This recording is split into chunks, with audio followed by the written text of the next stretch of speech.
Hi there. Today I'm going to talk to you about boobies. Not the kind you see in the bathing suits, but the ones that everybody comes to Galapagos Islands to see and fall in love with. They're the most endearing seabirds we have here, and I have been photographing them, I think, for 50 or more years. I have about 20,000 pictures of them, and I'm still looking for the perfect shot. It's not as easy as it sounds, even though they are absolutely stunning birds. So what happens when you arrive and you're there with your group and you see your first booby and your guide is explaining to you all about how they live, and you take your first shot? It's nice. It's got incredible blue feet, but it's just sitting there, plopped on the ground. And then very often there's the matter of clutter in the background, and it's just not quite alive. You want something more interesting. What if you duck down and you actually get level with the booby? All of a sudden it pops up into the landscape and it just comes to life. You also have problems with clutter even when you get down low. Maybe you have other boobies in the background, but you have more possibility of getting the personality of the bird, and that's what I always try to do. So now you're getting real down low, and the booby's against the blue sky, and you're not seeing his blue feet anymore because they blend in. So that's not quite right.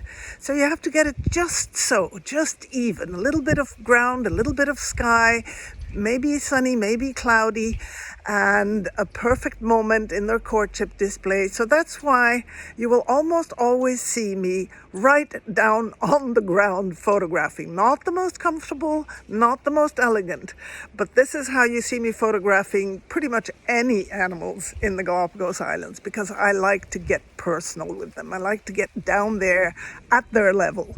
And then they may be getting curious and they come and look at you, and that's even better. So that's really what I like to try to convey when I take my photo groups around. And before long, you wouldn't believe how many people are down there on the ground, grinding their knees and bending and trying to get in the right position. And then maybe like on this day, a nice afternoon light, and you get the perfect lighting on the boobies just as they're doing their courtship display. It's just so rewarding. Then there's action, and that gets even more difficult because you get the light coming from the wrong side maybe, but the boobies have an amazing way of flying in and showing off their feet to their partners, especially the males. So they'll fly off from a courting spot where there's two together and do a little circle and come back in and land. Now you have to be aware of that moment because it doesn't happen that often. So I'm always looking for that booby who's taking off, and I know he's going to come back in about 30 seconds. And then he comes in and he throws his feet up in the air and shows off just before he lands in front of his mate. That's a real challenge. And if that's a challenge, you can try diving booby. And even 2,000ths of a second often doesn't stop them.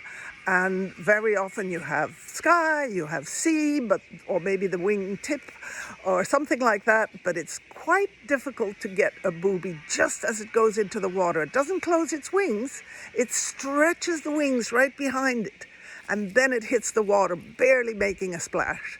And if it's lucky, it'll come up with a fish. So here it is, the challenge. And I'm still working on it. And sometimes I'm lucky.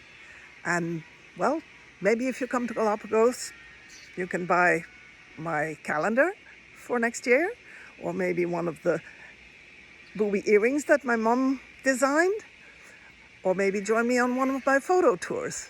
Anyway, it's a lot of fun, and I like to share that. Have a nice time.